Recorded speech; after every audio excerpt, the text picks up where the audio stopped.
Bom, olá, boa tarde a todos e todas que estão se conectando aí ao nosso quarto dia do simpósio de Eficiência Energética Energy Brain, desenvolvido pela Mitsidi Projetos. A gente faz esse simpósio anualmente para tentar compartilhar conteúdos importantes, né, nos assuntos relacionados à eficiência energética, né? A gente já não consegue mais pensar na eficiência energética como algo único e encaixadinho e não relacionado com outros temas. Então, por isso, o motivo de fazer esse simpósio para extrapolar um pouco essa nosso entendimento, né, tanto nosso quanto do ecossistema em torno da Mitsigi com relação a temas relevantes.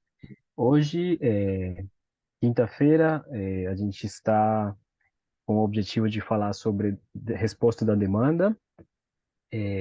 Ainda pode ser que tenhamos uma pessoa conectando em algum momento, mas por enquanto a gente vai começar com o Gabriel, nosso convidado da PSR. Então, eu primeiro queria dar uma noção muito geral do que é o tema e passar a palavra para o Gabriel para ele se apresentar e nos contar um pouco por que ele tem relação com esse tema e começarmos a falar sobre esse assunto. Então, agradecendo a todo mundo que está se conectando, eu vou ficar de olho também no chat, ver se tem alguma pergunta, mas vou então dar uma introduçãozinha bem geral. Bom, a resposta da demanda é um tema que é tratado em alguns casos, principalmente como uma política pública, talvez não é algo que se vê tanto no dia a dia de consumidores de baixa tensão, média tensão, não, pelo menos não na América Latina, não no Brasil, né? A gente está mais acostumado com programas de eficiência energética e com programas de energias renováveis, não tanto com de resposta da demanda. No entanto, é um vetor muito importante, muito interessante para equilibrar um pouco essa curva de carga do sistema, né, para manter esse nosso sistema elétrico um pouco mais confiável e menos passível de picos, de vales e de esses sustos que pode dar um eventual apagão, se a demanda em algum momento cresce a um ponto que o sistema não consegue cobrir ou atender. Então, é um mecanismo para isso. A gente vai falar mais em detalhes sobre como esse mecanismo, essa estratégia funciona e que tipos de mecanismos existem, né, no mundo e por que que isso tem relevância para a gente conversar e colocar como tema aqui no nosso simpósio. Mas, tendo feito essa pequena introdução, eu gostaria de primeiro agradecer muito a disponibilidade do Gabriel de estar aqui hoje nos acompanhando. O Gabriel é um parceiro, né, da PSR, que é uma empresa com quem a gente já tem trabalhado nos últimos meses e anos e se dispôs muito cordialmente a participar do nosso simpósio. Então, primeiro, te agradecer, Gabriel, te passo a palavra para iniciar sua participação aqui no nosso simpósio. E se você quiser contar um pouco da sua bagagem, do seu perfil e por que você teve ou chegou nesse tema e o que você considera como primeira aproximação ao tema, que seja interessante a gente começar a falar. Bem-vindo e muito obrigado. Muito obrigado, Hamilton. Então, a PSR é uma empresa de consultoria, né, com foco no setor elétrico e com presença muito internacionalmente e no Brasil, né? Tem, nosso escritório sede é aqui no Brasil e a gente tem muita proximidade tanto com agentes de mercado, né, participantes, atuantes no setor elétrico, quanto também com as instituições que estão justamente construindo a política pública e como a gente tem essa participação internacional, que é inclusive até a parte onde eu trabalho mais dentro da PSR, a gente tem muito esse background para poder trazer um pouco essas experiências, o que se está fazendo, o que se está discutindo, para trazer recomendações. Então, a gente recentemente, né, na PSR, em parceria com a Mitsidi, em uma dessas iniciativas, inclusive, estava nessa fase de analisar, né, como o Brasil poderia se preparar, né, para essa evolução da resposta da demanda. E, posteriormente, a gente contribuiu também, o operador do sistema estava em processo de analisar o programa de resposta da demanda, né, que foi implementado recentemente no Brasil e que está em que eles chamam de sandbox regulatório, né, fazendo alguns testes, né, algumas extensões, a gente fez contribuições importantes nesse sentido. Mas acho que, antes de falar, talvez, das nossas contribuições, é interessante dar um passo para trás, né? Porque, e até nesse contexto, né, do que é o nosso, a nossa contribuição tende a ser quando a gente fala sobre experiências internacionais, sobre desenho de mercado, né, boas práticas, que é o que vai ser realmente valioso, né, para os agentes tomadores de decisão, né, tanto de política pública quanto de estratégia de mercado, né, atuantes de fato, né, nesse mercado. E quando se sonhou, né, primeiramente, né, a liberalização do mercado elétrico, né, a possibilidade de que qualquer agente pudesse atuar na formação de preços, né, no preço de curto prazo que dá o sinal, né, para quando a energia está escassa ou abundante, a ideia era justamente que a demanda já tivesse um papel nesse momento, né? Então você tem uma elasticidade ali da demanda, você tem uma capacidade da demanda de responder, né, a esse sinal de preço. Então você já teria essa possibilidade, puramente pelo sinal de preço, de ter uma resposta da demanda que já poderia ser valiosa, já poderia ajudar aí no equilíbrio do sistema. Então esse é um conceito bem antigo, né? Isso sempre houve e a gente sempre, muitas vezes, né, quando a gente fala até da a parte mais simples, né, poxa, tem um efeito na tarifa de energia, né, uma cobrança a mais dependendo da hora que você usa a energia, isso já é um tipo de resposta da demanda. Mas, como hoje a gente vive sistemas muito mais complexos, né, principalmente com a transição energética, principalmente com a inserção de renováveis, se tornou mais interessante você ter um controle mais granular, né, sobre o que vai acontecer, né? O operador do sistema, antes ele tratava a demanda como dada, né, e ele só controlava o lado da geração. Hoje, cada vez mais, a gente tem geração renovável, né, tecnologias de armazenamento, uma situação muito mais sofisticada, né, para você operar o sistema, e você tem uma demanda que está cada vez mais presente, né, cada vez mais interessada em atuar. Então, você casando, né, essa necessidade do lado do operador e esse apetite por lado do consumidor, se torna um prato cheio para você poder fazer uma resposta da demanda. E o que acaba surgindo, né, são produtos mais sofisticados do que essa ideia, conceito simples de dar o sinal de preço e daí a demanda vai responder. E o que a gente chegou a analisar, né, mais profundamente, né, nesses trabalhos anteriores, é justamente você fazer um contrato de um compromisso, né, você como consumidor, de alguns momentos, algumas condições sobre as quais o operador pode controlar, né, o seu consumo de energia. Então, ele pode, por exemplo, pedir que você reduza o seu consumo, né, isso é equivalente a ter um recurso a mais, né, como se fosse uma geração, né, que entra ali disponível na rede elétrica, ou eventualmente até modular, né, fazer alguma variação na linha de flexibilidade mesmo, né? Não é nenhuma coisa que você perceba, né, você como consumidor, mas que vai estar ali na escala de tempo de minutos ou segundos, mas que já vai ser valioso, né, como uma reserva, uma flexibilidade operativa do ponto de vista do operador.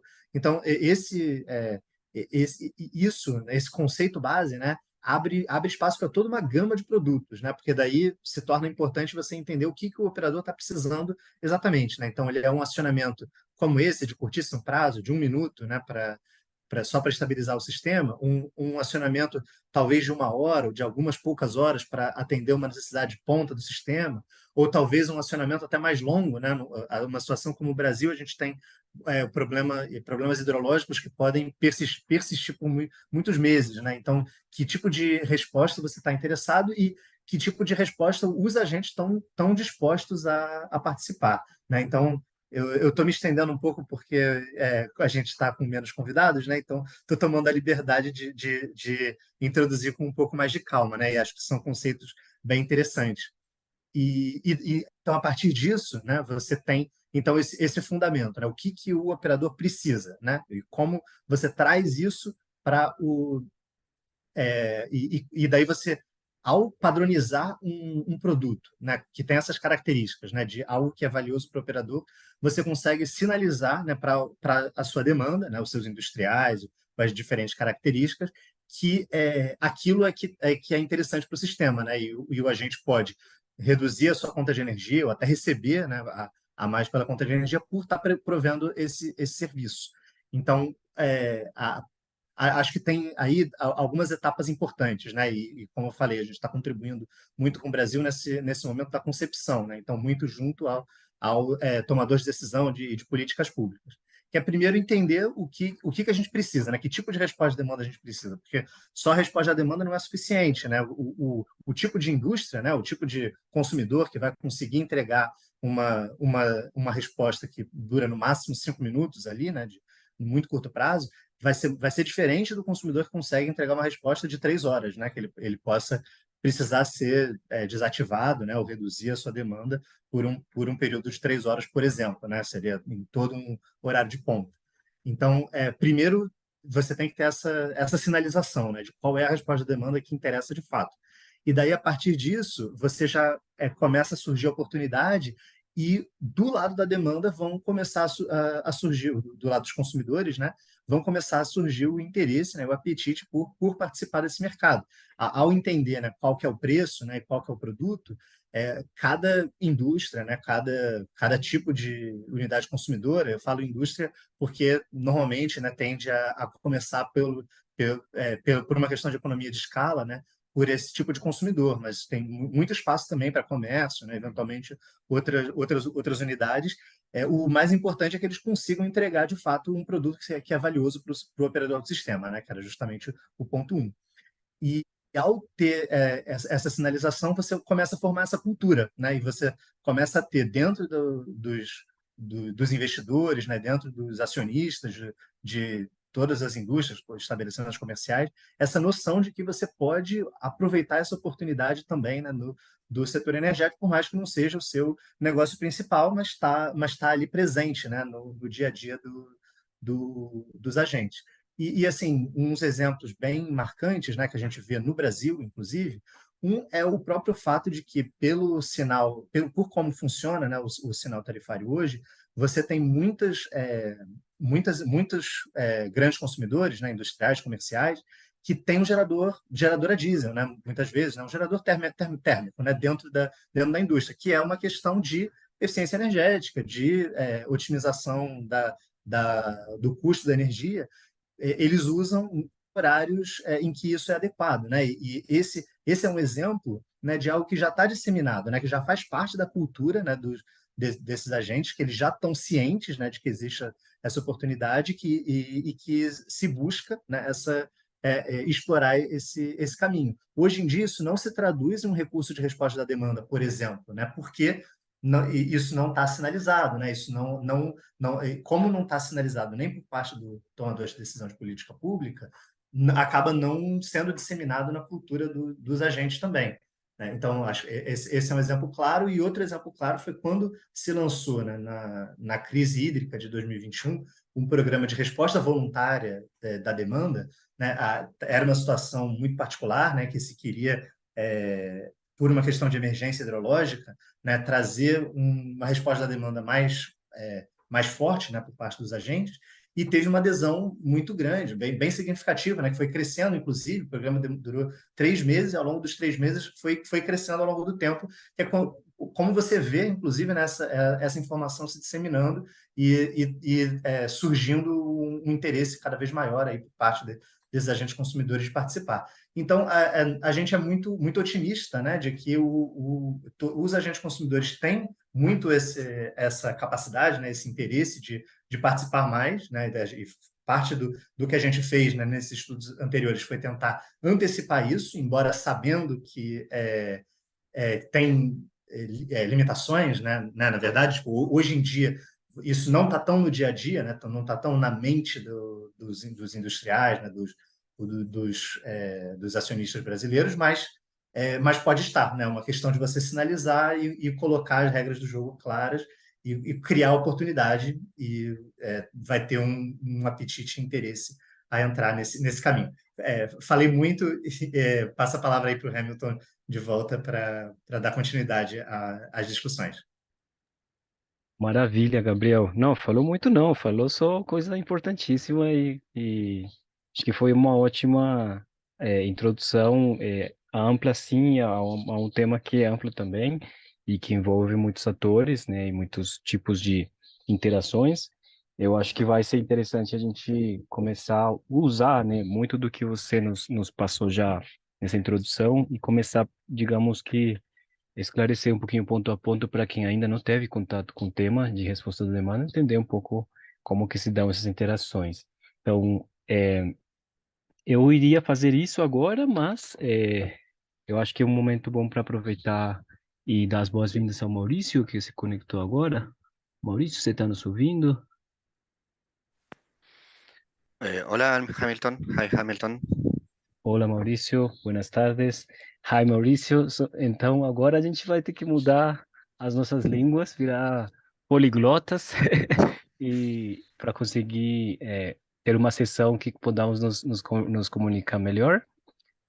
Maurício está colocando sua câmera agora. Eu peço para o Fábio nos bastidores tentar colocar também a imagem do Maurício. E se I vocês don't não se know incomodam, what's então, happening with the camera. I don't know what it doesn't work. uh, could you switch off and switch on again, please? No, Try the settings of the Zoom, maybe. it was working before I joined. Bom, mas enquanto o Maurício tenta ativar, ou you try to leave and Yeah, I will try to join do again, that. please? Okay. Gabriel, tudo bem se a gente muda para o inglês? A gente, já que introduziu e tem alguns dos nossos participantes em português, já conseguiram ter uma noção geral. Agora a gente muda para o inglês para conseguir conversar com o Maurício, que vem, na verdade, do Chile. Ele trabalha no governo do Chile. Já já eu vou fazer uma introdução a Maurício, mas aí a gente consegue continuar conversando. A câmera está ainda No, não? it doesn't work. I don't know why. Hum. Maybe it's because the link you send me s- send me a kind of a advice of warning, lack of security or something like that.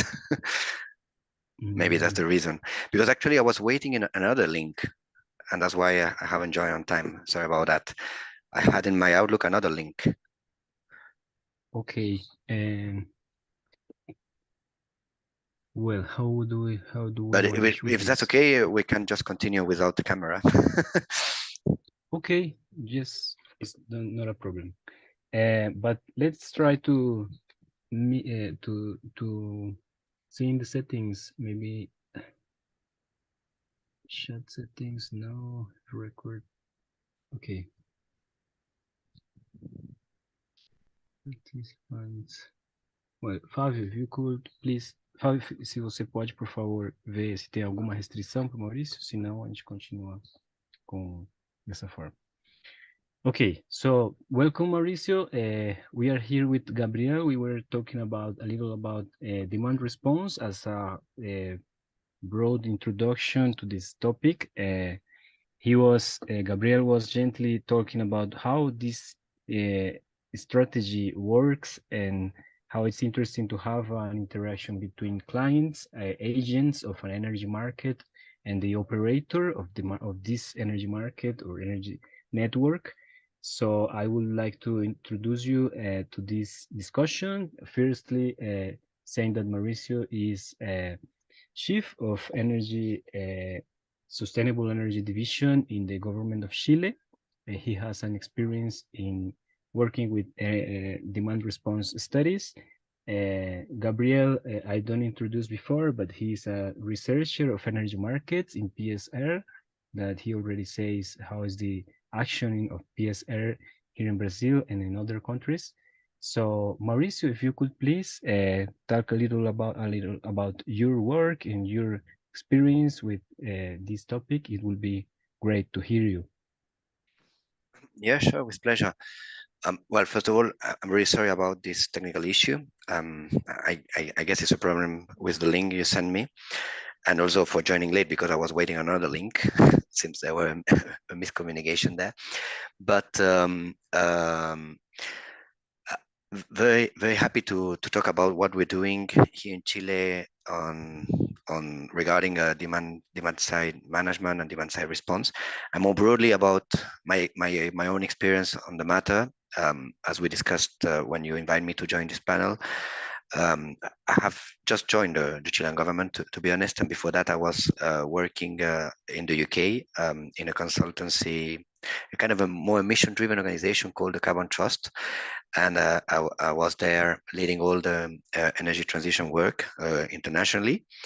And a key topic that actually I was leaning on was the deployment of demand-side flexibility as a key element to enable decarbonization of energy system, but particularly power system at a lower cost. And this is, I think, a key element that is absolutely important to start considering in all the activities regarding planning and operation of power systems. In this transition that we are living at a global level, from an old world to a new world, hopefully decarbonized, in order to tackle all the challenges related to climate change in particular, but more in general environmental challenges. And the key thing is that, of course, to decarbonize power system, you need to introduce an important amount of renewable energy, which at commercial level today, the type of renewable energy that are really commercial are not, most of them are not controllable, and therefore are variable resources. And as a result of that, basically this concept that is not new at all, the concept of flexibility in power system, is becoming more and more relevant. And actually, if we talk from a market perspective, the market share, the value of the flexibility concept, and how much this create payments and revenue to the generators will increase, and is currently increasing actually in those countries where renewable energy is increasing in the generation matrix. And the problem is that when you reach a particular level, and this is an international experience that has been happening in all places, the possibility of really increasing the level of renewable energy necessarily will mean much more investment in generation capacity and much more investment in transmission capacity, which by all means will be the case, but a lot of that could be saved if we start actually changing the way of how we plan and operate the system, and move to understanding how much is the potential of flexibility existing in the demand. And particularly also taking into consideration that the decarbonization will bring at the same time the penetration of new technologies that will decarbonize other energy vectors, and with particular characteristics of having much more possibility of interaction between the vectors, such as, for example, electric vehicle chargers that create this interaction between the transport vector and the electricity vector, heat pump between the heat vector and the electricity vector, and so on. And this interaction, again, is a potential source of flexibility that at the end will basically increase the potential of flexibility existing in the demand. And the main challenges that the power systems developers and operators have is how to take advantage of this demand-side flexibility. And the main challenge that probably governments have and regulators is how to create the regulation and the markets in order to make possible the revenues that all this flexibility produce to reach not only the generators, but different type of actors, new actors within the energy market. This kind of transformation is the type of transformation we have seen in countries with a big amount of deployment of renewable. And today, now talking about Chile, and that's the thing I have realized as soon as, although I was aware, of course, of the situation in my country because I'm Chilean, while I was living abroad. Now that I have the opportunity of being leading the division related to the challenge of decarbonizing the demand sector, basically, I can see directly how much is important this and the type of action that hopefully we can start deploying in Chile. Because in Chile, in reality, as in much of the developing economies, there's very few level of deployment of demand side management. Actually, the level of demand side management existing is very minimal, related mainly to some particular industries with particular contract and with a concept of responding under an emergency, not a kind of a business as usual operation of the system. It's more kind of, if there's an emergency, if we have a lack of energy or power, so if you can decrease your demand and you get paid for that. But it's not the concept of actually a benefit in doing this. It's more a kind of a, yes, you will have a benefit, but at the same time, because of your characteristic of the demand, it's better for you to sign this contract, because otherwise you will need to pay much more in order to have the capacity to continue with a permanent operation. And that's why I'm saying it's so minimal, the level we have in Chile. But in reality, and that's why I'm saying, I was saying in introduction before, in my experience working internationally, it's a common reality in all those countries which are developing economies.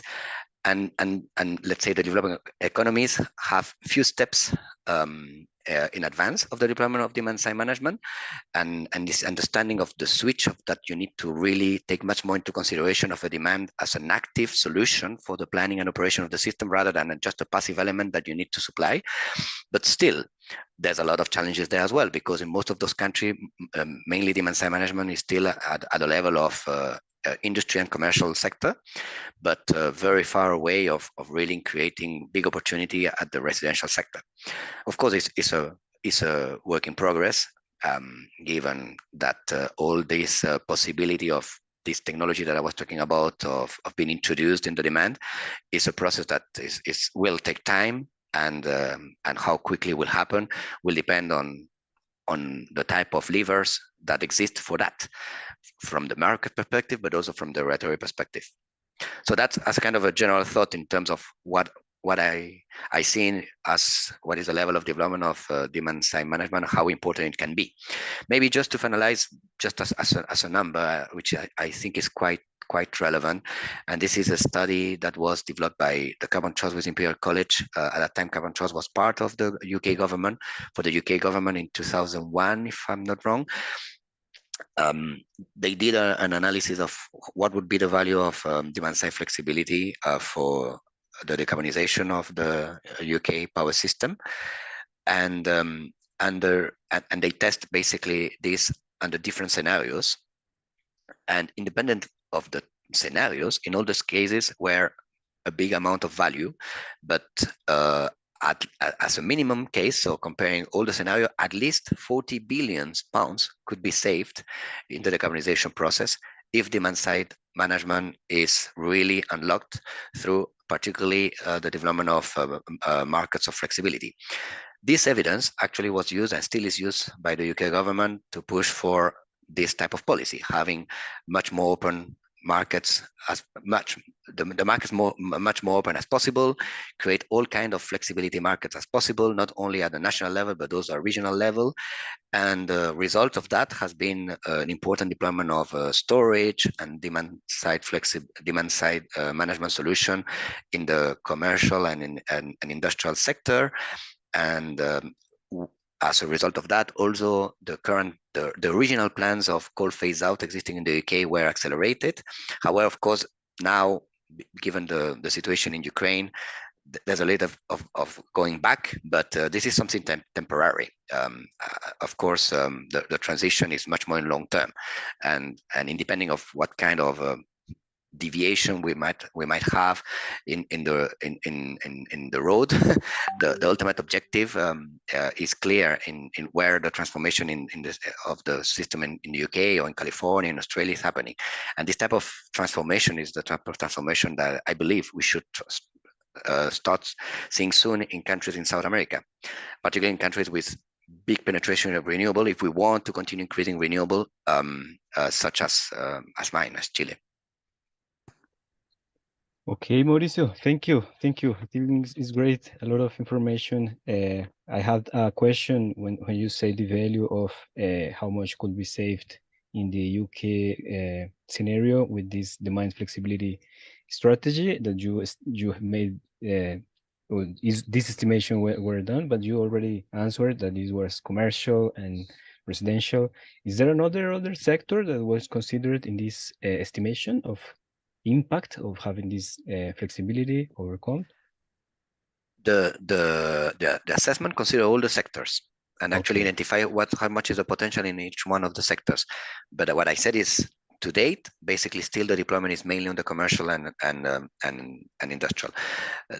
Some cases Okay. are in the residential, but still there's a big challenge in finalizing the smart meter rollout, because of course you need to have a smart meter, and for the residential sector, you need a smart meter rollout, not necessarily for the commercial and industrial, right?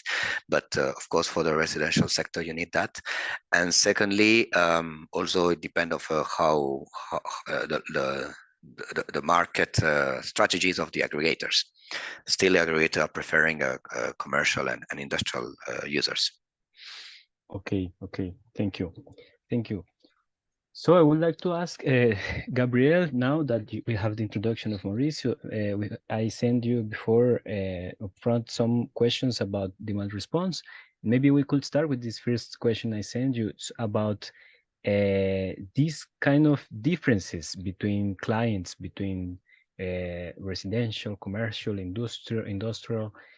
Inside the industrial sector, we already know that has a lot of differences because we Gabriel and me, we worked in a study specifically about that, about the modeling of these different sectors and the impact of these sectors in a scenario of demand response with different mechanisms.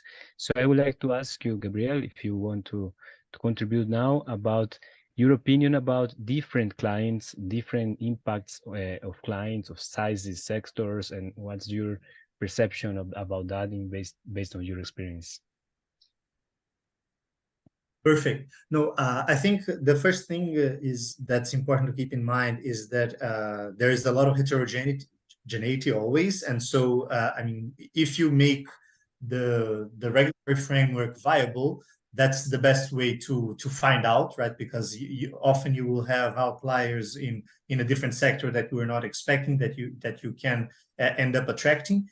And I think Mauricio very well raised the point of aggregators, which are also on one element that also rely on having a framework, right, that directs the aggregators what exactly is valuable. But then the aggregators can play an important role in finding the more pulverized consumers that could be interested in participating that wouldn't be economical due to economies of scale to participate alone, but which can, as a group, be actually contribute in a valuable sense, right? So I think that that's important to highlight those points first. That said, there is an economy of scale effect, right? And even though this is very much mitigated by the presence of aggregators or well-designed policies, we do expect that larger consumers would have an advantage, at least in the start, to both as being more valuable to the system operator and in being able to more easily implement something more wide scale that is could remunerate the fixed costs of having a team dedicated to actually finding out those demand response opportunities, right? And the second element is that it's very important to look into what exactly is the feature of the industrial processes in each industry, right? So we have a lot of processes that are sort of on the more commercial side. You have just the air conditioning or other heating and cooling applications and lighting. That's very big in the commercial sector. It's a relatively small sliver of the industrial sector, but there is some flexibility there. You can play around, and as I was saying, if agents have an appetite, that's one way to move forward. But you can do a lot with the other main types of industrial demand. I'm going to classify very broadly as either electrochemical demand, which is mostly in the aluminum sector, the chlor-alkali sector. That's that's a very large demand usually, but which is usually flat over time. And so what is complicated in for those demands is that usually if you stop consuming electricity for some hours, then you can't make up for it at other hours, right? So this is typically a limited flexibility, but this is in big part a design element. When you plan the factory, right, you can already, if this is a signal, if you have policies, you can expect actually to have this sort of flexibility. And what we have seen, for example, in hydrogen projects, hydrogen is gaining a lot of traction, is gaining some attention worldwide as a possible contributor to 100% green energy transition. And sometimes you plan for the hydrogen electrolyzer to only operate 80% of the time or 70% of the time, because you want to account for hours in which it will be more economical not to consume electricity and to actually deliver demand response or just shut off the generator. You have a lot of flexibility in that regard, but it has to be at the plant design stage, right? So it's a big difference between when you're doing that at a plant design stage versus when you already have an industrial machinery in place, and then you need to decide, is it possible to shut down one of these processes, one mechanical process, pressurization or refrigeration or heating, or there are various types of projects that's possible to look into detail. And sometimes it is feasible, but of course it depends a lot on what kind of flexibility are you expecting, right? If it's a 5-minute flexibility or if it is a 3-hour flexibility. And in the end of the day, it's very important to look into the particulars of the industry, right? Of each particular industry on the industry side, and even each individual consumer unit might have particulars that might make them more keen on delivering some kinds of demand response. So this is certainly a very rich area of research, and that we have started working on with Mitsidi, and that we're passionate about, and we believe is going to grow very much, because as Mauricio mentioned as well, this is how we are going to enable broader energy transitions, right? So we need the participation of demand response, and each type of unit can contribute in their own way, and as long as there is clarity on what is exactly is valuable or viable, and we believe a lot more can be done. Okay, perfect. Thank you, Gabriel. Yes, I remember we studied a little about what kind of storages or what kind of possibilities of storage energy in some kind of specific sectors could be a vector to improve the demand response capacity of any sector or another. And it's too few research about, and few tryings about I don't know, to have big scale compressed air storage systems or big scale cold storage with ice or some other ways. And this possibility of have hydrogen being produced with excess of energy in some specific times of the day or of the month is also we are agree a way that could that things could change too much in the energy sector, because we will not have excess of energy in some times, or this excess could be used for having other vectors, other energy vectors that could be delivered in other time. So it's also another kind of demand response, another kind of demand response flexibility that is using another streams, another I don't know, substances or vectors of energy that could be that could help in this flexibility as well.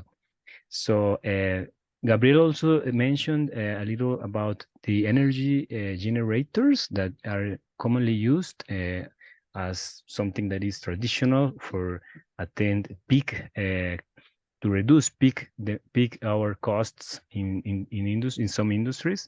So it's common to find some diesel generators, some gas generators within the industries, and it is a way these industries use to reduce the costs, not necessarily their efficiency in terms of energy, because a diesel generator will not be as efficient as the energy network, as the electricity network, and it has as well a big impact in CO2 emissions. But we already understand, I think we are understanding here that things are changing in terms of flexibility, in terms of signals of price and signals of need of reducing demand in any time or another.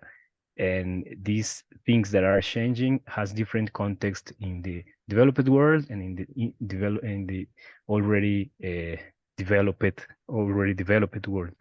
And this is maybe a question that I would like to make to Mauricio. I don't know if you have some opinion, knowing this scenario of demand flexibility work in the developed world or in the UK as an example. Do you have an impression about something in our developing world that it's a feature that it's useful, something that could be interesting, that we have, I don't know, any advantage of being something that is more in process, or is something that is more building up these structures? Do you find something that could help in this construction of a more flexible energy network in the countries or in the regions? It's a good question. I would say maybe to respond, what I would say is that, well, first of all, of course, there have been, as I said before, much more progress in the development of demand side flexibility in countries with much more advanced energy transition, and as I said, I'm a firm believer that this is because there's a total proportionality in this type of relationship. In order to increase the level of energy transition, you need to start working in the demand and doing the transition in the demand and unlocking the flexibility in the demand that could save cost for the overall system. And the challenge is to transfer those costs to the users and transform the markets and create opportunity for new participants within the markets. And the barrier are, of course, that, for example, let's talk about here in Chile. Just an example, the last, we had last year here in Chile, an auction for a limited amount of demand side response from, it was mainly considered for industrial users, to apply to this auction and basically make offers and see who could get the payment from the system operator to provide a particular type of service. Well, the result of the auction was, I can't say that in English, when it's not, there's no winners. How you call that? I forgot the word in English. Desierta is in Spanish.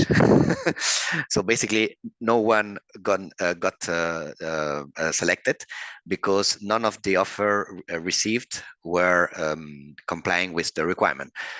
And there's different views on that. One reason is maybe that the way of how the auction was done was so complicated that the demand couldn't really understand what it was asked. So that's a big first barrier, to really understand what is exactly the type of products that the demand could be interested in apply for. Secondly, that the products that they were, that's another vision, that the products that were in the auction were too much designed for the need of the generators rather than the needs for the system. And as a result, of course, the demand didn't really see an opportunity in applying to that. And with that example, what I want to say basically is that the big challenge probably would be to try to change the way of how things have been done for a while and in some cases there's a lot of inertia of thinking, if it's working so well for so long, why we will change that? And now, therefore, responding to your question, can we do something different in our countries? Yes, definitely. I mean, if we understand particularities that exist in our countries regarding the topology of the systems compared to other countries, and maybe the type of particular industries that we might have in some countries compared to others. For example, in the case of Chile, I'm thinking in the mining sector, how important it is, right?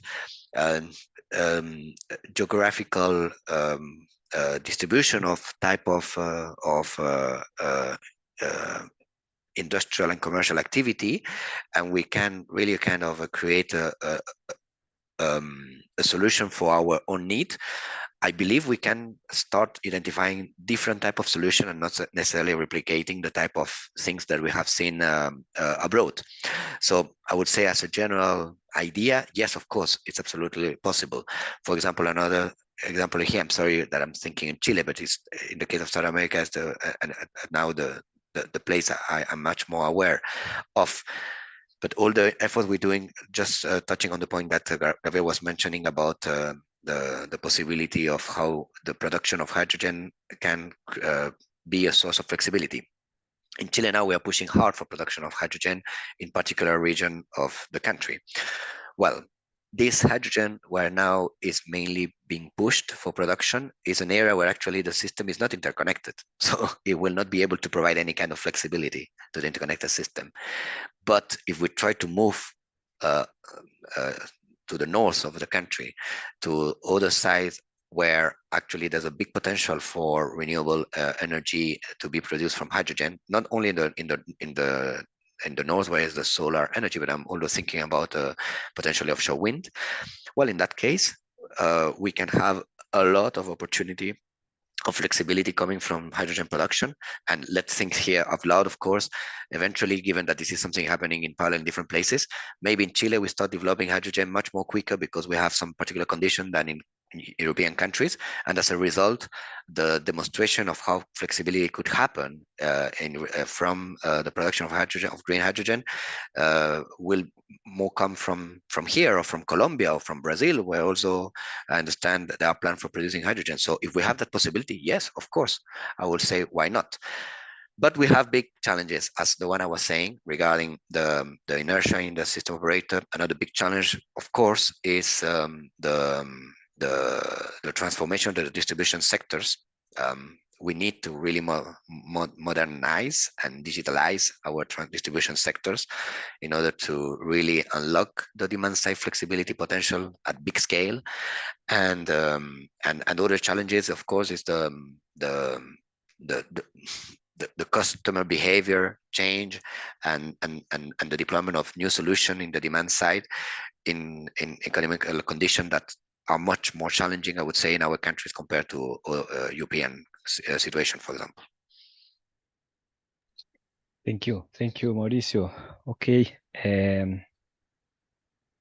Well, we have talked a little about the challenges, the current situation. I have another questions that appears while we talk, and but maybe we could move forward the next aspect that I send you up front. That is something that you mentioned now about the inertia of the operator or of the regulations that has also inertia to deliver or to conduct some new regulation for changing something. For example, as you said before, for the residential sector, you will need some deployment of smart meters or some technologies of having not being as expensive for the end client, the change of his meter or of its meter, but to be something that is more absorbed by the whole system. This is something that will need to be done from the top down, from a top down strategy, from a government strategy, to have some bigger deployment of smart meters, maybe.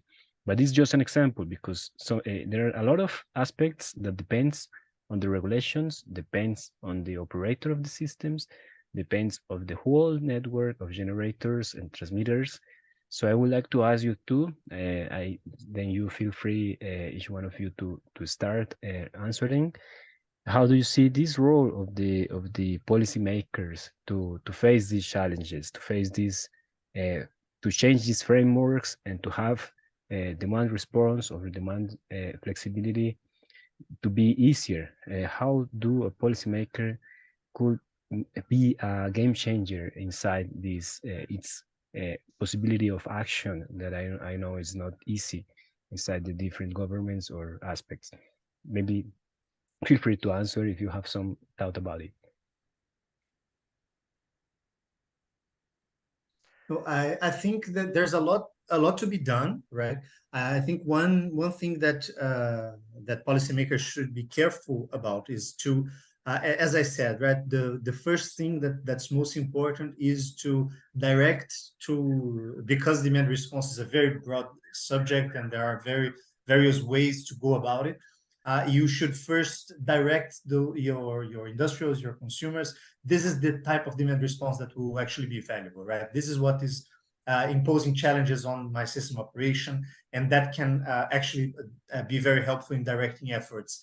One thing that I have seen without citing names is when you reason backwards, right? When you start by thinking, oh, this is the kind of demand response that is available from my industrials, right? They already have equipment that can do this, and then you start your program from there, right? That's sort of thinking backwards, right? Because what you actually want is the most valuable thing for the system, and then you can have the supply side deliver on it, and it is a better way to approach things than when you start by saying, oh no, I want to actually make it viable for this particular technology to enter. You want this technology to enter if it is actually attractive and if it's actually valuable. And we do think that they will be, but it's just the way to think about it, right? You have the industrials, the technology side, the supply side. They are the ones that look into what they can offer, right? And the policymaker needs to think about, well, what is actually needed, whether this is actually going to be valuable or not, or how to best integrate this into the system. I think I do see a lot of good work being done in this regard, and as I said, this type of response is indeed very valuable to the system. It is the way to accommodate the energy transition and novel technologies, as Mauricio was saying. But I do think I would say this is one element that one particular element that is important for policymakers to keep in mind when you start, and as long as you have this starting point well structured, even several demand response programs can evolve and can work out in parallel, right? You can be sure that you are not overpaying for this, because they actually meet different needs, and you are actually deciding how much they can be remunerated based on how much they're worth to the system and not on how much they actually cost. So this is, I would say, is an important principle. Thank you. Mauricio, do you have any thought about that? Yeah, no, definitely agree with the principle that Gabriel is saying. And if we see experience, yes, absolutely. It has been either system operator designing a kind of a portfolio of products according to the needs, or a particular strategic decision that we want to deploy a particular technology. Actually, for a work that I did in the past, we interviewed National Grid at the UK, and National Grid told us that they created products with the strategic decision that they wanted to unlock deployment of batteries in the system.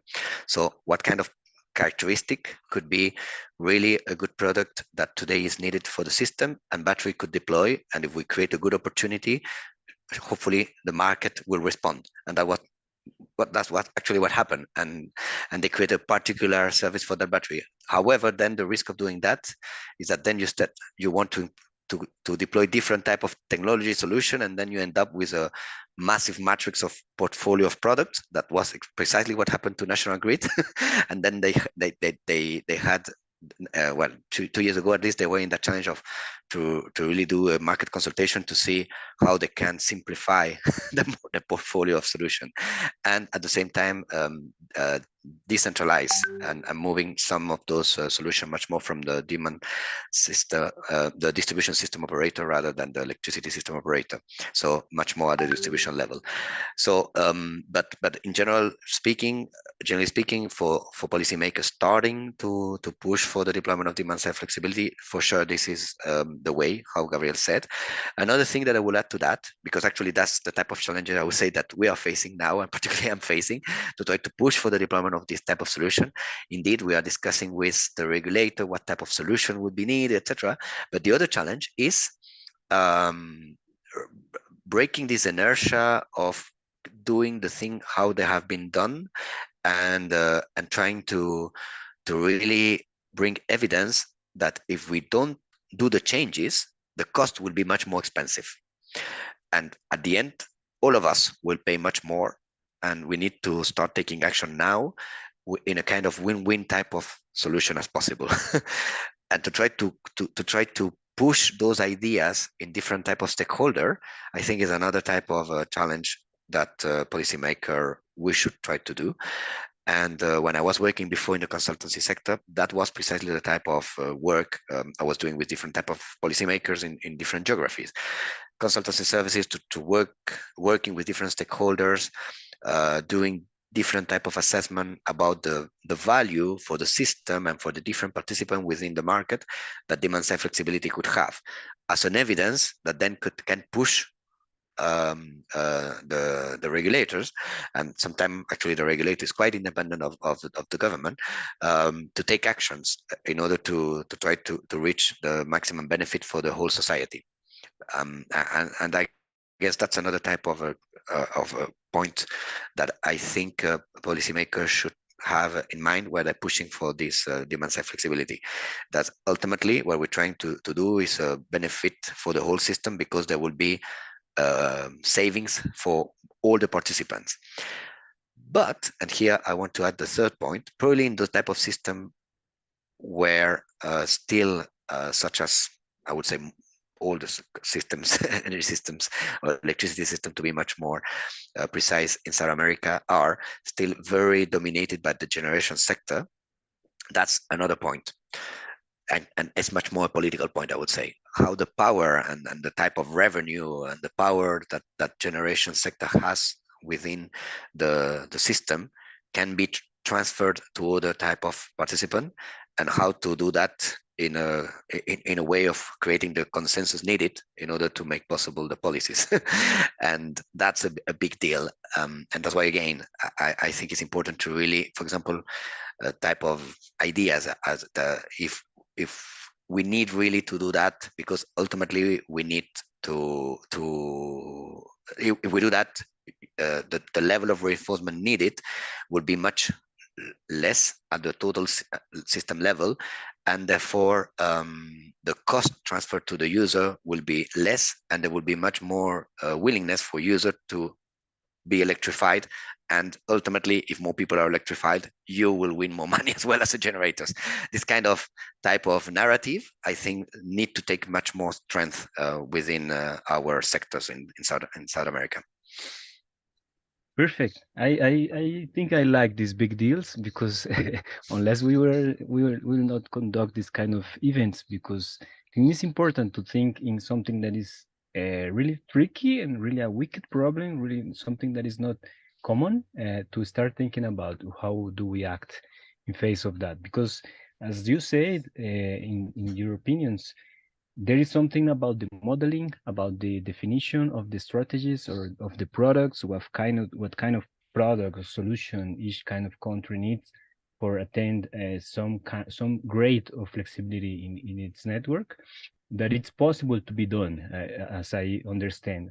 It's possible with some grade of data, with some grade of information, of methodologies, to develop a study, to develop some conclusions, to define, well, this country needs this kind of product, and this country needs this kind of products for this specific sector, and it could be, it could have an impact if we had some adoption of X number of clients. We will have this impact, and to stop in this point, we develop this work. We have a framework to demand side management, that is published, and we will wait the operator and the clients to adopt or not this framework. But the other way that I understand in your opinions is that breaking this inertia of having evidence of cost benefits or maybe non-energy and non-cost benefits, but other ones as a reliability of the energy of each consumer, of the trustability of having the energy in the exact moment he needs, is something that maybe is more valuable than just the cost or the energy he's paying or he's using in this exact moment. So maybe for this mind changing about the need of flexibility, of the need of options to gather energy, maybe we need some communication work and some I don't know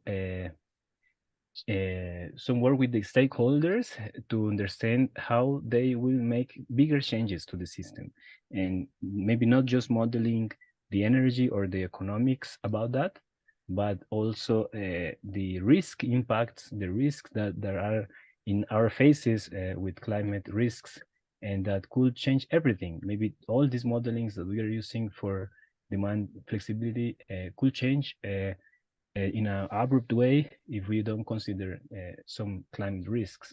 And maybe with this framework that I'm saying, I would like to ask you if we need some interdisciplinary or transdisciplinary work to understand better what are the bigger barriers, because we already understand the technical barriers, the economic barriers, the market barriers that are in our face that we are understanding now.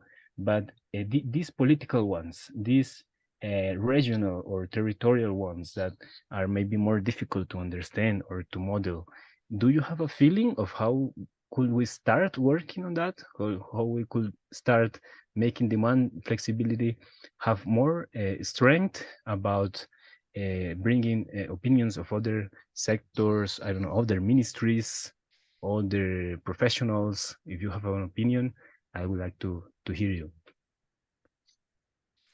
Well, as a kind of a general thought, I would say we need to try to demonstrate that demand-side flexibility is an opportunity rather than a kind of a particular solution for a problem. It's really an opportunity for market, an opportunity for growth, an opportunity for even all the, let's say, I'm thinking here, all the solution that could provide demand side flexibility, and then all the different type of new actors that could participate in the market, are possibility for new work position, right? And therefore it will help also employment.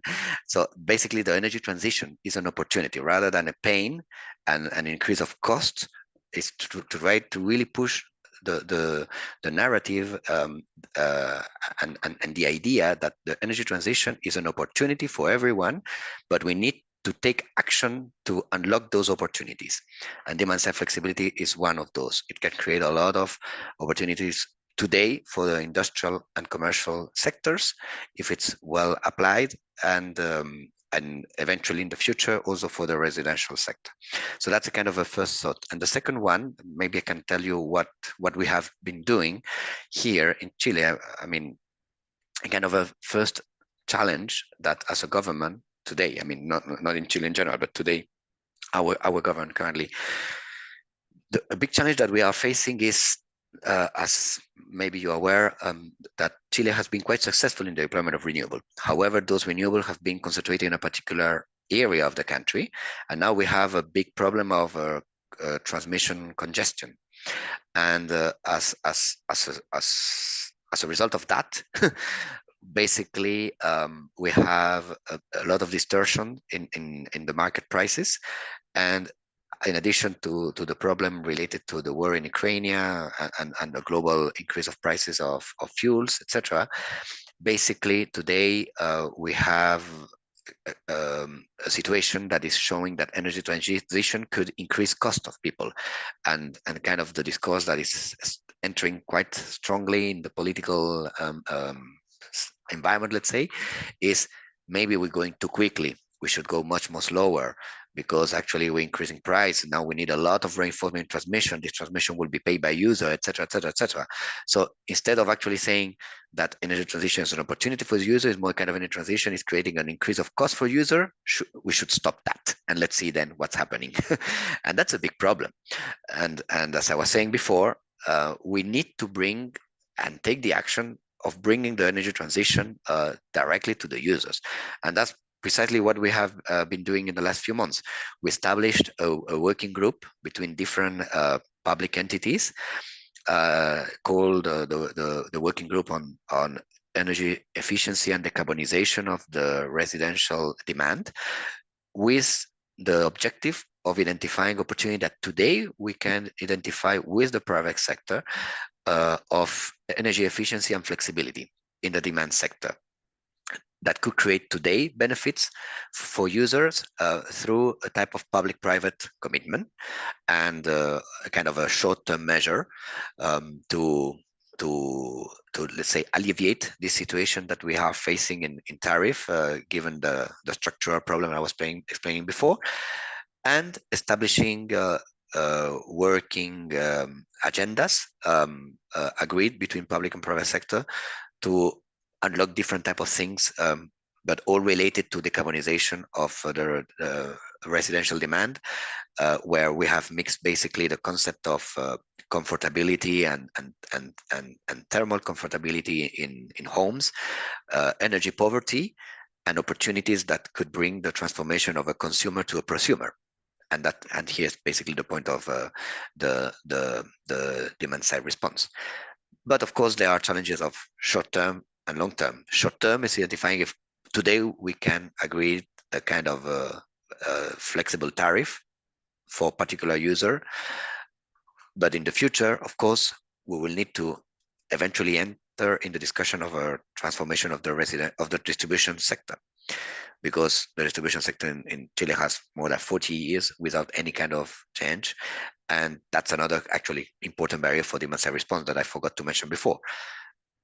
The utility is integrated with the where the commercialization and the network operator are integrated within the same company, could be also a challenge. Although there have been good experiences in some countries, most of cases ultimately the two worlds are disaggregated, because there's a kind of conflict of interest between the distributor selling energy and the demand avoiding to consume energy and getting paid for doing that, unless we identify that this decrease of consumption actually creates savings in the reinforcement of the distribution grid.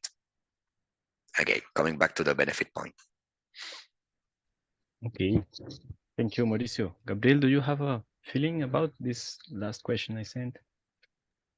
No, yeah, I think that everything is very much interconnected, right? And I think Mauricio just raised a point that is very important, which we are talking about demand response on the level of how is it needed for the purpose of system operation, but of course that a lot of consumers are only participating in the electricity market via a retailer, for example, and there's a very large heterogeneity in how this is represented in various countries, right? Mauricio is talking about his experience. I'm more familiar with Brazil, but we also work in other countries, a lot of Latin America, but a lot of watching how the experience has evolved in Europe, the United States, and in other developed countries. I'm an optimist, right? That I think we can solve these issues. I think they are very much interconnected. So it's very difficult, right, to have some vision of the whole, right? When you make one change, but try to make one change at a time, right? But having this in mind, right? That if you try to rush forward with one type of reform, if you want to create something for demand response for the consumers that are connected to a retailer that don't have direct access to the sort of operative instruction that is actually going to be helpful for the system, that might end up creating difficulties in the future, right? So this is one sort of challenge that's very important to take into account when making plans. But having in mind that everything has to move forward, that we are going to need a lot of reforms on how distributed companies operate and how integrated the business and the wires business should be, and what kind of additional services are actually needed, services other than electricity, whether they should be remunerated, what kind of price they can have. There's a lot of sophistication that we have studied and that we believe can be integrated into the market. Probably not all at once, but at least when you do one reform, take care of not kneecapping essentially these other reforms that are going to be relevant and useful in the future. I do think that policymakers play an important role in the sense of directing this, right? In saying, no, this is important right now. This we can do, but this is not yet. Just wait. We are working on this reform. This can come back. But the reality starts to impose itself, right? You have the actual consumers that are only participating in the electricity market via retailer, but that understand that net metering rules, that understand what kind of a rule they are subject to. They are going to start acting more like prosumers, right? The opportunities are starting to emerge, and if this can happen in a more controlled way, with a better direction of what are the priorities and what is actually going to solve problems for the grid after an energy transition, rather than creating more friction in this type of financial relationship. This directive is going to be very important, right? I do think that this sort of initiative from the consumers plays an important role as well, right? Even though without the direction of the clear direction of a policymaker, this can be a little bit fuzzier, right? How beneficial they are, because it can create some friction at the same time that they develop some interesting business models and interesting initiatives. But it helps to signal, right, that the consumers are interested in this sort of thing. They have appetite to participate more, and so it serves at the very least to highlight the importance of moving quickly and paying attention to what are the priorities and what is important for each of those consumers. And so we are already seeing a lot of movement there. As Hamilton was saying, it's very multidisciplinary and from various angles and analyzing this sort of problem. And I am excited about the opportunities that will come, and with some hope that the policies will help direct those efforts to where they will actually be most effective. Perfect. Thank you. Thank you so much. Yes, I actually believe too much in this shift of consumers to prosumers, because it's not something that is happening in the energy sector, but I think in other ones, as the food services, there is people starting planting food for being more decentralized, and there are a lot of sectors that has this advantage of having not just enterprises and consumers, or public sector and consumers, but also to have some people that is working as prosumers and to integrating these possibilities. And I think this is a reflect of something that Mauricio says in the beginning, that is shifting from an old world to a new world. This old world was centralized, and the consumers were dependent of the companies, and our energy was carbon intensive. And this new world, I think, is more decentralized, too much more decentralized, and too much more decarbonized. So in this change, or this shift of an old world to a new world, I would like to ask you if you believe maybe in this old world was dominated, as we already hear, by the generator sector, but we already have the option of have small generators to group themselves into cooperatives or communities that has its own generation scheme. So my question is about does it maybe make sense to have a demand response or a demand flexibility that is not just thinking about the peak hours or the peak demand hours, but also about the hours without renewable generation? Because in a future, maybe not too far away future, maybe we will have too much individual or community generators that will contribute with energy to a network. So in the time that they are not contributing with energy, we'll have a need of demand flexibility, having this demand not being injected to the network. Do you believe this will be a scenario to don't think just about in peak demand, but also in lack of generation, of distributed generation? Absolutely, I would say. Actually, even more is already happening in some places. It's here in South America, not at all, as I said, because here is demand side response is only for emergency, lack of supply, and therefore it's directly related to peak. But just to give an example, I was involved in a work about identifying the level of different type of business model that today so that was actually 4 years ago but at that time batteries owners had in the UK power system, and we identify 15 different business models to provide flexibility to the electric system operator. It was committed by National Grid, actually, this work. And among these 15, only 4 or 5 were related actually to peak demand. There were different other type of solution. And as part of this work, indeed, National Grid told us that they were already committing some product precisely for what you just said, moment of low demand and the need of increasing the demand. And that's already happening, and not only in the UK.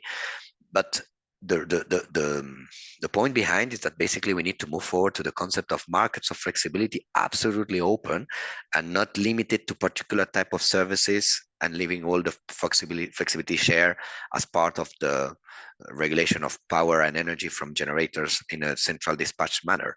It's much more the market operating and then a balancing services of different type of power and energy services, providing the flexibility needed to have the reliability and security of the system, and this flexibility source coming from the generation, the transmission, the distribution, and the demand, depending on what the regulation establish.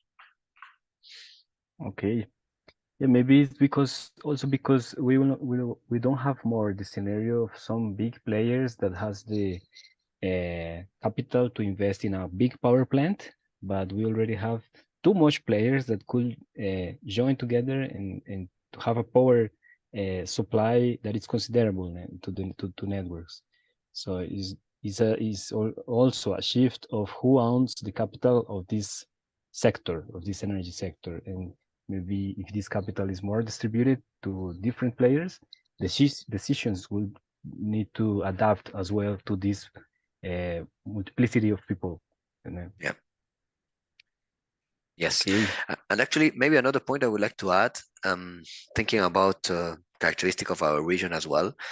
Our region, we have a lot of environmental treasures, let's say, right?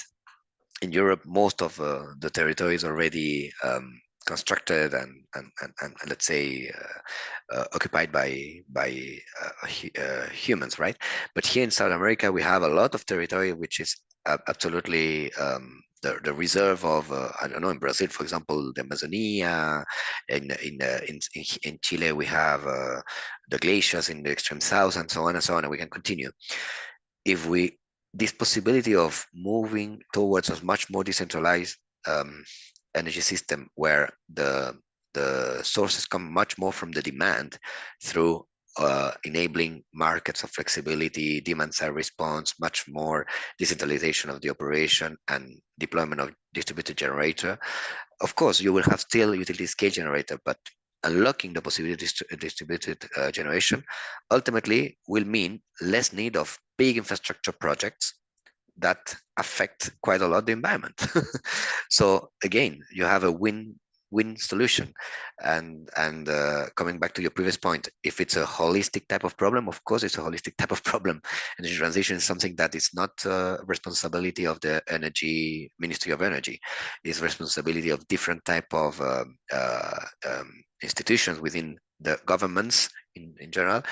And I would say again, if we see international experience, you can see how slowly some responsibility have been integrated, let's say environment and energy together instead of being separated, or created particularly an environment within energy, and things and so on, or economy also with energy, because also there's a big opportunity for deployment of new businesses and SMEs and activating markets, etc.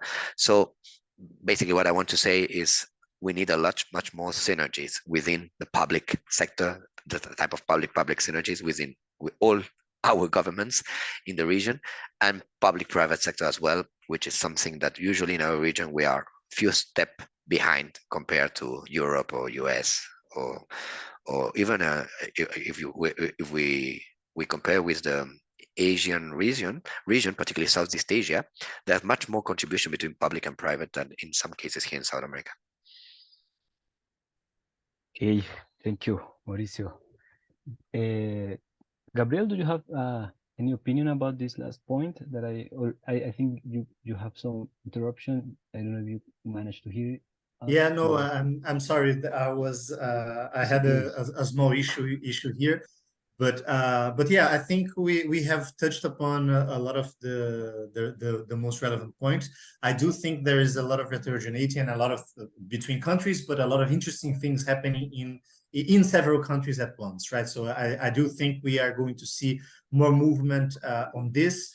And on both on the regulatory side and also as innovation in terms of aggregators and even consumers themselves starting to implement things that are compatible with the current regulations, right? As I see it, and we see this distinction essentially. I mean, one physical element of most Latin American countries that I think is worth mentioning is several Latin American countries have a relatively high participation of hydropower, right, compared to elsewhere in the world, in most other regions of the world, in Europe, Asia, North America, etc.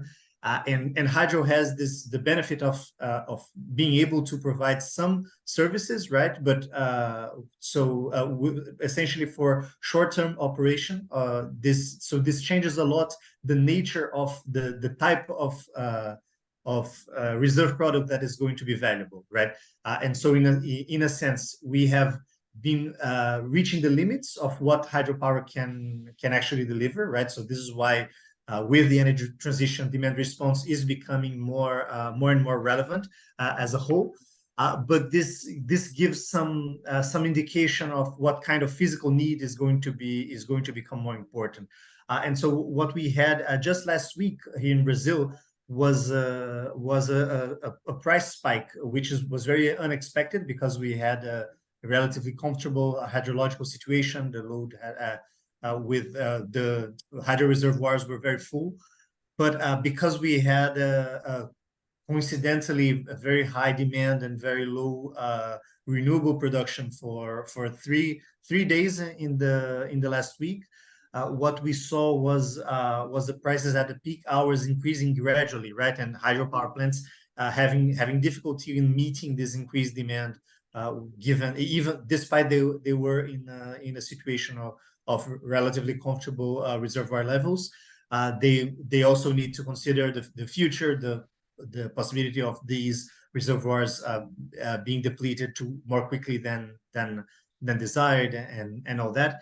Which led to price spikes. And this is one particular situation in which we see a potential opportunity for a demand response coming in, right? And there is a demand response program in Brazil that's already working, but Asians have to confirm their availability in a day ahead basis, right? And what we had been studying in the course of last year that we have presented to the system operator. It is an actual several months ahead commitment, so that you confirm that you will be available to deliver peak demand response, which would be something that could give to the system operator a lot more comfort, because this type of demand response resource could be activated in a situation such as last week's, thus reducing the stress on the hydro system, and thus possibly even preventing a price spike such as the one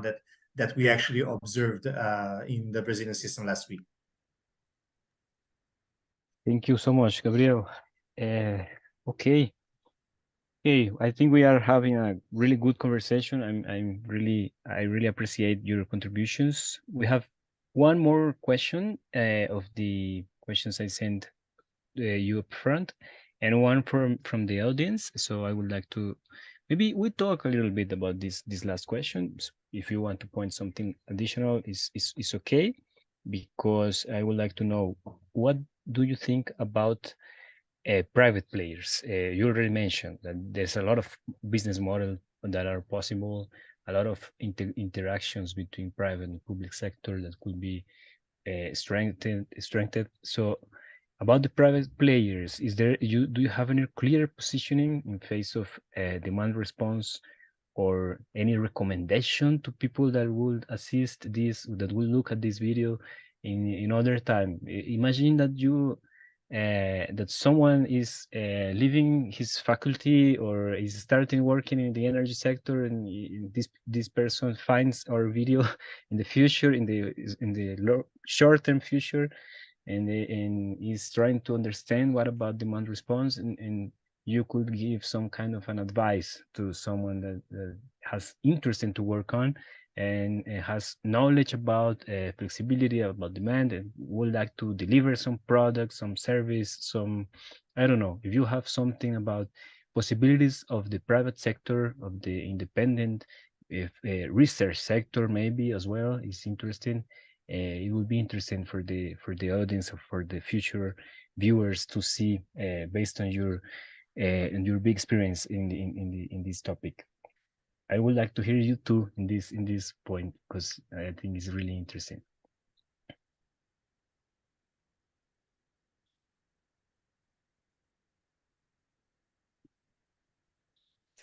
I don't know if you want to say something, Gabriel. No, I'm. You could have a minute to think. Is this okay? Because I know. No, I'm sorry. I'm sorry, Hamilton. The interruption has ended up going to this, but I agree that we have a lot of avenues that to explore in the course of the next few studies and initiatives on the policy side and on the consumer side. Yeah, I mean, as a general thought, I would say, as I said before, there's a lot of opportunities and benefits. We need to work to unlock them. I fully agree with what you said, Gabriel. There's a lot of avenues and opportunities there for research. So now, basically, try to respond to your question. For researchers, for example, a lot of opportunities. If policymakers take a decision toward that direction, of course, it will be particular signal for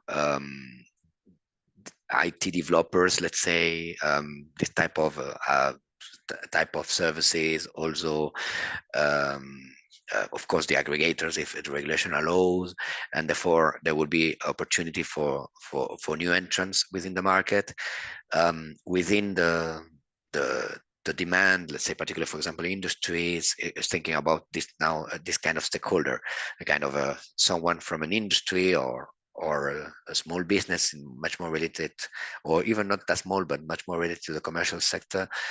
See that video responding to your question and see about that. Maybe start thinking what kind of possibilities they have, depending, of course, on the regulation of getting benefits if they change the way of how they use energy.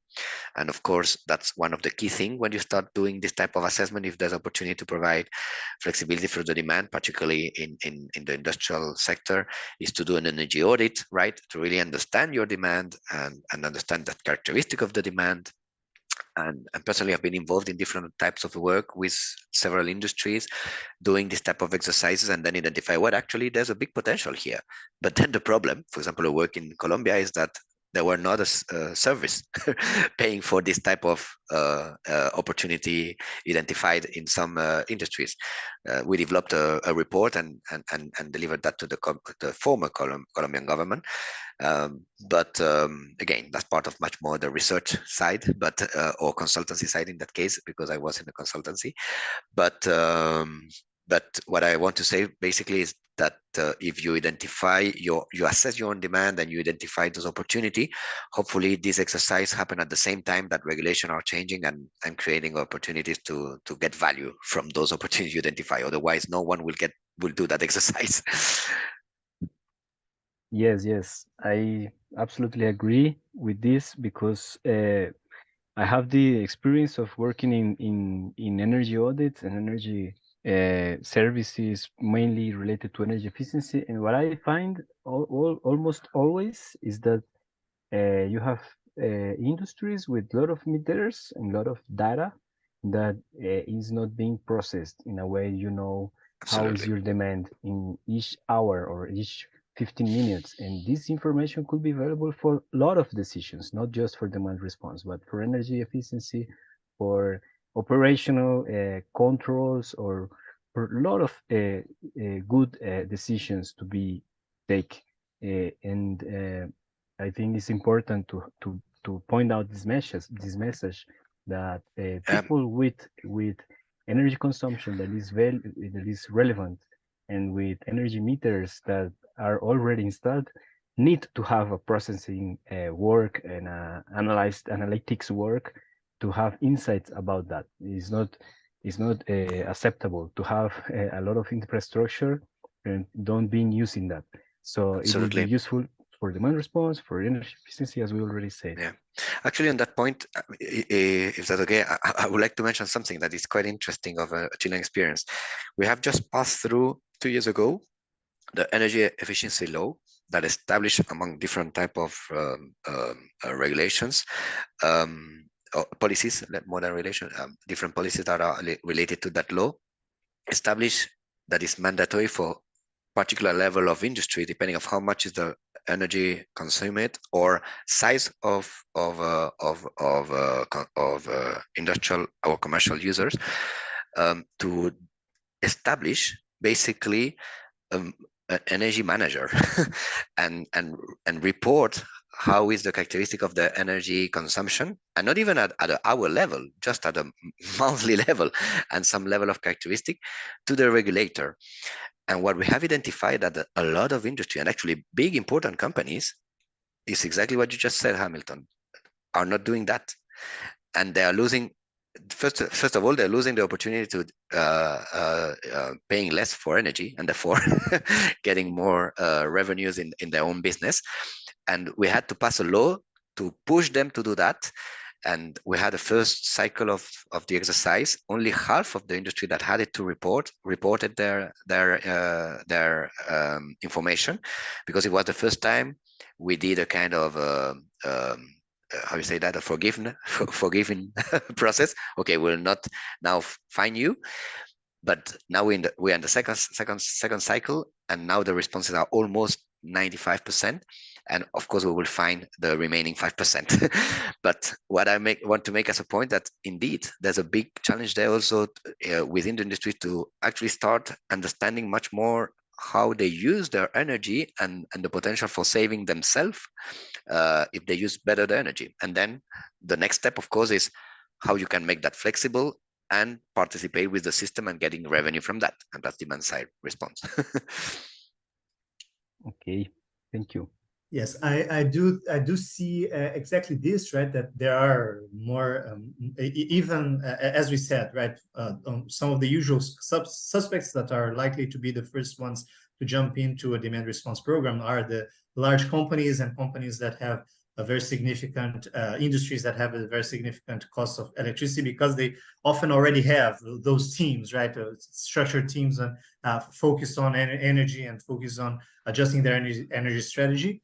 But it is unfocused, right? As you said, you have a lot of data, but not really the habit of processing it because it's not valuable. You don't have the product, you don't have the financial incentive to actually work this out, and so we are very optimistic that it will be possible to start taking advantage of a lot of this infrastructure that is already in place, and also increase the temperature a little bit and force the other companies that are a little bit behind to go with the flow and to start having a more active participation as well. So there is certainly a lot of opportunity to explore there. Perfect. Thank you. Thank you so much. About this that you mentioned now about incentives or financial incentives, we have a question about we have a question of Julia. She asks us about the difference between the big discussions of big players, or mainly the industrial sector, that was the topic we studied more in our experience with demand response. But she asks us about how to push or how to improve the creation of mechanisms of incentives or financial incentives for this demand response program in the residential sector. I think I already mentioned something about the need of have policies for smart meters deployment, but I don't know if you have some additional point that you could put in this topic, in this specific residential topic that you already know. Yes, I want to say two things, right? Just to start things out, but I mean, of course, it is most likely to be sort of a second wave, right? You first structure things what you actually need, and you get it from the larger consumers. That's going to be easier, and you take care of the residential ones later on. Even though when you are doing the first wave, you already have to keep in mind that the residential consumers are going to will be able to play a role, right? I would say that aggregators are especially important in this market, right? We talked a little bit about aggregators in the beginning. They're essentially mediators that understand what are the needs of the system operator or of the buyer of demand response program on one side, and also the needs of each of their individual consumers, and they package it so that this is less risky to each individual consumers, that they can still respond within their constraints, and actually deliver what will be valuable to the system in terms of demand response. And so I do think that there are already some seeds in that regard of controllable thermostats, for example, the programmable thermostats. This is not as much a reality in Latin America, but just to give an example of what is relatively easy for a consumer to respond, right? In terms of adjust my air conditioning if the cost of electricity is too high, and then it's easy to use an aggregator that might be responsible for installing and creating the rules for the actual demand response that meets the comfort levels of those residential consumers, for example, but that can still deliver a valuable product for the system operator, right? So I'm bullish on this idea, but I think it's sort of a second step, right? I wouldn't start out the program with the residential consumers because of, as I said before, I think first you need to understand what you need, and then as long as what you need is can be described in a way that can be delivered by anyone, right? You don't necessarily need to purchase that from residential consumers. You can purchase this from anyone, and you create the opportunity for an aggregator to actually seek out a residential consumer package to deliver this kind of product. Thank you. Mauricio, do you have an opinion about this question? Sorry, can you repeat the question? I was a bit distracted at the moment. Is about, as we already discussed, about large consumers, industrial consumers. Julia is asking us how to push or improve the creation of mechanisms of incentives for this demand response program in the residential sector. Well, this is precisely the challenge we are facing now in this working group I was just mentioning a few minutes before. I guess one pillar is education, right? About the importance of when energy is used, what you're paying for energy, identify opportunities for changing your customer behaving, and that's one part. The other one is creating signals, and that's precisely what I understand Gabriel was mentioning, and that needs to come from who is basically, in this case, the distribution companies. In the case of the Chilean sector, if when in South America we don't really have much developed the retailer sector is in all cases integrated with network operator, and when it exists, it has a limited participation compared to the integrated distribution companies. But basically from them need to come the signals, and this basically educational process plus identification of opportunities, as in the big companies, will create the possibility of having demand side response from the residential sector. However, in the residential sector also we have a big challenge that is not particularly related to the other two, which is that is much more disaggregated. Therefore, you need there's a big challenge in terms of how you aggregate this demand, and therefore you need to deploy much more IT technologies in low voltage networks, which are quite primitive, let's say, in our region. Therefore, there much more need of investment, and by all means rethinking how work the distribution sector within our regions, which is not necessarily the case with the commercial and industrial. Therefore, we can start with industrial and commercial, but thinking in the big transformation going towards the residential. However, even in the most developed economies, still the residential sector has a very limited participation precisely of those challenges related to IT technology, infrastructure deployment within houses, basically, possibility of visualization of several houses in a particular SCADA of an aggregator, interaction between those SCADA with distribution system operator, if that exists, otherwise with electricity network operator, which is even much more challenging because they see the big the big system rather than a much more localized region, and so on. So that's definitely another big pillar to work on, the infrastructure challenge and reinforcement needed. And maybe a last one actually, but it depends on how you consider it. It's much more deployment of technology infrastructure or education, but it's basically the possibility of integrating new type of technologies, bringing new technologies within the market and creating interest from user to use them. However, to be fair, I would say this is a mix of education, signals, economical signals, and infrastructure available to basically use those technology. I'm thinking, for example, electric vehicle. Electric vehicle need to have an infrastructure of chargers deployed. Otherwise, it's very difficult to have a massive transition from conventional vehicle to electric vehicles. As an example. Yes, perfect.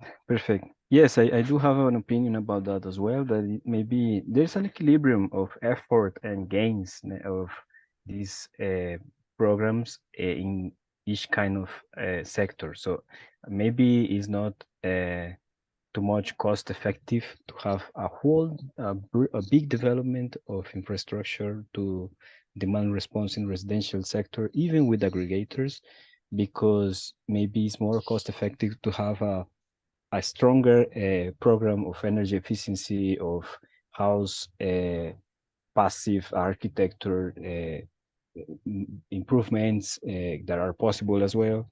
Maybe in some specific regions that you have these big energy needs of cooling, of heating for live, for survive, it could be more easier to understand that demand response for residential sector is something valuable. In these more tropical regions, we don't have these big influences. So maybe just with passive factory architecture and with energy efficiency of appliances and public policies of appliances, we could gather too much of the gains that are possible in the residential sector. but it will I fully agree with what you just said, Hamilton. Absolutely. Actually, we haven't finished the work of this working group, but clearly, I would say the majority of opinion going into that direction.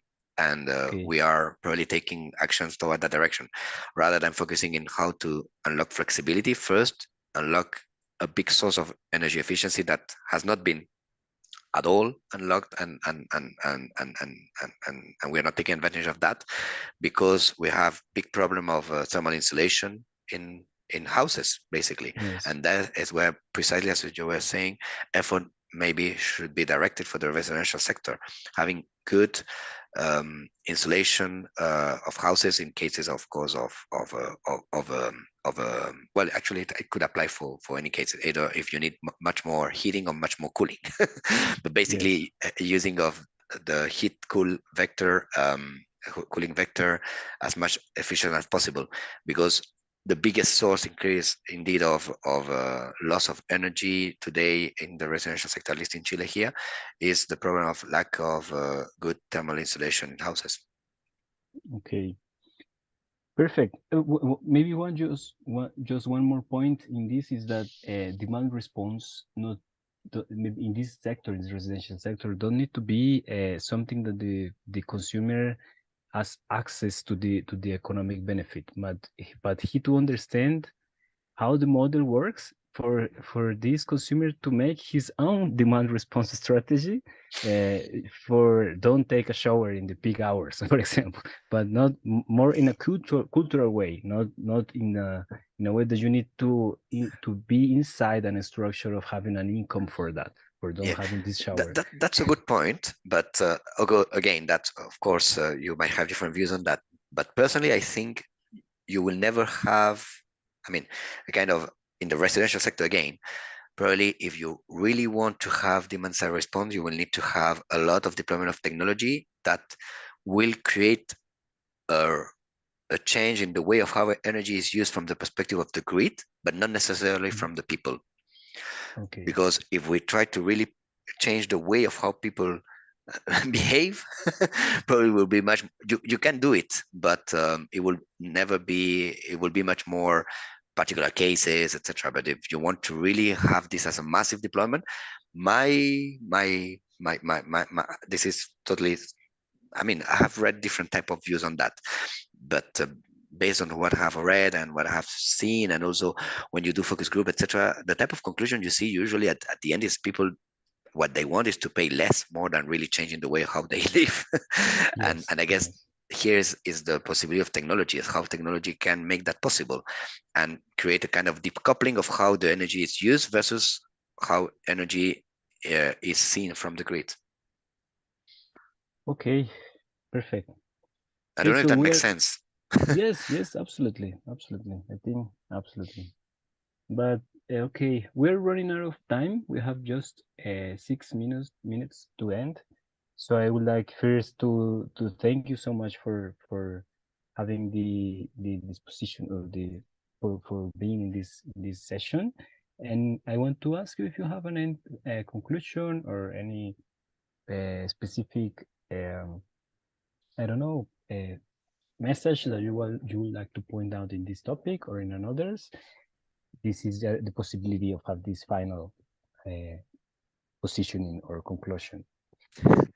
Well, I think I have already said many ideas and thought, and I just want to thank the opportunity. It has been really a pleasure to discuss this topic with you, Hamilton and Gabriel, and meet you both. I'm really sorry that I couldn't turn on my camera. We had clearly an issue talking about technology, but okay. Yeah. You have your photo in the transmission, so that is an innovation. That's the okay, yeah. and also I realized at some point I use a little of Spanglish, let's say. For example, I say commercialization, and actually, yes, it's retailer, the word I meant to say. But understand at the end you are recording this, so if you need to edit this, of course, feel free to do it. No, it's okay. Thank you very much again for the opportunity, and it has been a pleasure. Same here, Hamilton. Very nice to meet you, Mauricio. Very nice to have the opportunity to talk to you again, Hamilton. I think this is a very hot topic, and that we were able to bring several interesting highlights to light. So thank you for the discussion. Okay. I would just like to thank Barent, that was our third guest, but he unfortunately get COVID, so get better, Barent. We would like to talk with you in another opportunity, and to thank also too much for Diane, that helps us too much to have this arrangement of the schedule and of the topics we will discuss here, and to thank all the people in the backwards, in the bastidores of this transmission, Fabio mainly, and all the people that was watching us. So thank you so much. We would like to hear or read your comments. People who see this in the this recording after we end this session, we would like to answer another comments or questions that could stay in the transmission. So thank you so much, Gabriel and Mauricio again. Have a good afternoon or night or afternoon. I think we all are in the afternoon. We are in the afternoon. Thank you so much. Thank you again. It's been a pleasure. Bye-bye. See you in the next sessions.